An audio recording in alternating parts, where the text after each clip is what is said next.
इधर छत्तीसगढ़ में इन दिनों सपनों पर सियासत होने लगी है।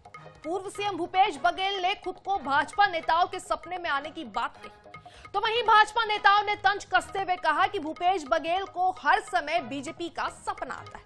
बयानों के इस दौर में एक बार फिर कांग्रेस शासनकाल के कथित भ्रष्टाचार और जांच के मुद्दे भी चर्चा के केंद्र में आ चुके हैं। देखिए खास रिपोर्ट। राजनीति में भूपेश बघेल आज भी कांग्रेस का एक प्रमुख चेहरा माने जाते हैं।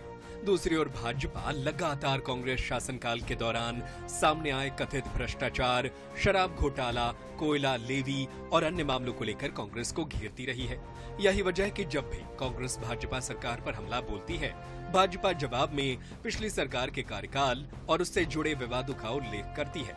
इन्हीं सवालों पर आज पूर्व मुख्यमंत्री भूपेश बघेल ने भाजपा पर तंज कसते हुए कहा, भाजपा नेताओं को दिन रात उनका ही सपना आता है। भाजपा उन्हें अपना प्रमुख प्रतिद्वंदी मानती है। उनको दिन रात मेरी सपने आते हैं, दिन में भी हो रात में हो, लगातार केवल मुझे टारगेट करते हैं। तो मेरे लिए तो अच्छी बात है कि वो मुझे अपने प्रतिद्वंदी के रूप में देखते हैं। अच्छी बात है। भूपेश बघेल के बयान पर भाजपा ने भी तीखा जवाब दिया। कैबिनेट मंत्री केदार कश्यप ने कहा, भूपेश बघेल का सपना भाजपा को नहीं बल्कि कांग्रेस के वरिष्ठ नेता टीएस सिंहदेव को आता होगा। वास्तव में भूपेश बघेल ही हर समय भाजपा को याद करते हैं। भाजपा सांसद संतोष पांडे ने कहा कि भाजपा का हर सपना सच होता है। हम जिस भ्रष्टाचारियों को देखें सब जेल में गए।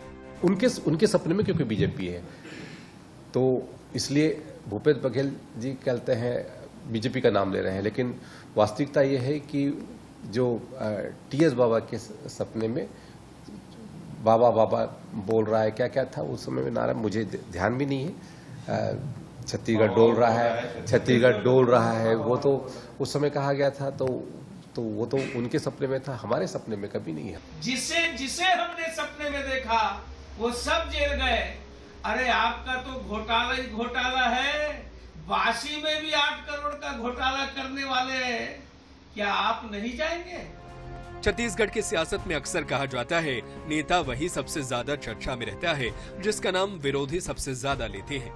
भूपेश बघेल इसी चर्चा को अपनी राजनीतिक ताकत बता रहे हैं, जबकि भाजपा इसे कांग्रेस सरकार के कार्यकाल से जुड़े विवादों और कथित भ्रष्टाचार के मामलों की याद दिलाने का अवसर मान रही है। यही वजह है कि प्रदेश की राजनीति में कोई भी बड़ा मुद्दा उठे, बहस आखिरकार भूपेश बघेल और उनके सरकार के दौर तक पहुंच जाती है।